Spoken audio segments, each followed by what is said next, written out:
ஹே guys welcome back. Guys நம்ம Tata அல்ட்ராஸுக்கு நிறைய ஆக்சசரி நான் இது வரைக்கும் வாங்கியிருக்கேன். நிறைய யூஸ் பண்ணியிருக்கேன். யூஸ் பண்ணிகிட்ருக்கேன். யூஸ் பண்ணாமல் வீட்டில் வேஸ்ட்டாக வாங்கினதும் கிடக்கு. ஆனால் இது வரைக்கும் பண்ண வேண்டிய ஒரு ஆக்சசரி இன்ஸ்டாலேஷனை நான் இது வரைக்கும் பண்ணவே இல்லை. அது என்ன அப்படின்னா டேஷ் கேம். ஃபைனலாக கியூபோ பிராண்ட்லேருந்து ஒரு டேஷ் கேம் நான் வாங்கி இங்கே இன்ஸ்டால் பண்ணியிருக்கேன். தெரியுதா? இங்கே இருக்குது. ஃப்ரெண்டுக்கு வரும். கியூபோ டேஷ் கேம் வந்து நான் இன்ஸ்டால் பண்ணியாச்சு. இது எதுக்கு அவ்வளோ சீக்கிரமாக திடீர்னு இன்ஸ்டால் பண்ணேன் அப்படின்னா, முன்னாடி ஒரு ஃபோர்டு ஃபியஸ்டா போயிட்டு இருந்தேன். ரோட்டில் போகும்போது எனக்கு முன்னாடி ஒரு ஃபோர்டு ஃபியஸ்டா போயிட்டு இருந்தது. அது ஆல்ரெடி கொஞ்சம் பழைய வண்டி, இத்து போயிருந்து.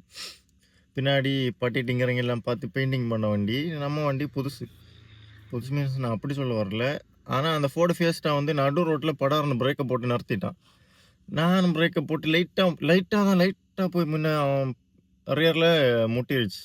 அதுக்கு அவன் வண்டியில் உள்ள பட்டி டிங்கரிங் பார்த்ததெல்லாம் லைட்டாக இலை வந்துருச்சு. அதுக்கு நான் தான் காசு கொடுக்கணும். 10,000 ரூபா காசை கேட்டு அதுலேயே சண்டைக்கு வந்தான். என்கிட்ட ப்ரூஃபுக்கு அப்போ எதுவும் இல்லை. ஏன்னா அவன் தானே பிரேக்கை போட்டான். அவன் ஆனால் ஆள் கொஞ்சம் வக்கீல்னு நினைக்கிறேன். கொஞ்சம் பெரிய ஆள் மாதிரி.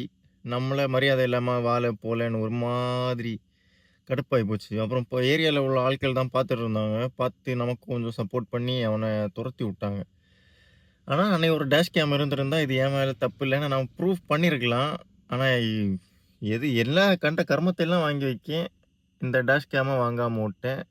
ஃபைனலாக இந்த டேஷ் கேமை நான் வாங்கியாச்சு. வாங்கி கிட்டத்தட்ட ஒரு 2 டேஸாக வண்டியில் இன்ஸ்டால் பண்ணி வச்சுருக்கேன். வண்டி ஆனால் இன்னும் ஓட்ட தொடங்கலை. யூஸ் பண்ணிவிட்டு இதோட ரிவ்யூ எப்படி இருக்குன்னு சொல்கிறேன் கைஸ். பின்னாடியும் இன்னும் இன்ஸ்டால் பண்ண வேண்டியிருக்கு. பார்ப்போம்.